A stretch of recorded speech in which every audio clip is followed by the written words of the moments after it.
ఎంతమందికి నాగోబా జాతర గురించి తెలుసు? మీరు ఎప్పుడైనా విజిట్ చేశారా? విజిట్ చేసుంటే తప్పకుండా కామెంట్ చేయండి.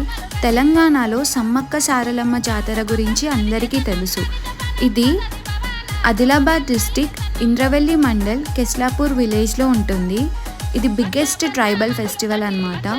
మధ్యప్రదేశ్, ఛత్తీస్గఢ్, మహారాష్ట్ర, తెలంగాణ, ఒడిస్సా ఎక్కడెక్కడి నుంచో అందరూ భక్తులు విజిట్ చేయడానికి వస్తారు. ఇక్కడ వీళ్ళ కుల పెద్ద జాతర స్టార్ట్ చేసే ముందు గోదావరి రివర్ నుంచి వాటర్ తీసుకొచ్చి ఈ ప్లేస్ని, నాగదేవతని శుద్ధి చేసి ఈ జాతరని స్టార్ట్ చేస్తారు. అసలు ఎంత పీస్ఫుల్గా ఉందో, అసలు ఆ ఇంటీరియర్స్ అన్నీ చాలా అద్భుతంగా ఉన్నాయి. టెంపుల్ ఒక్కటే కాదండి, ఎగ్జిబిషన్ కూడా, ట్రైబల్ డాన్సెస్, వాళ్ళ ట్రెడిషన్ని ఒక మంచి వేలో ప్రజల ముందుకి తీసుకొచ్చారు. పార్ట్ 2 కోసం వెయిట్ చేయండి.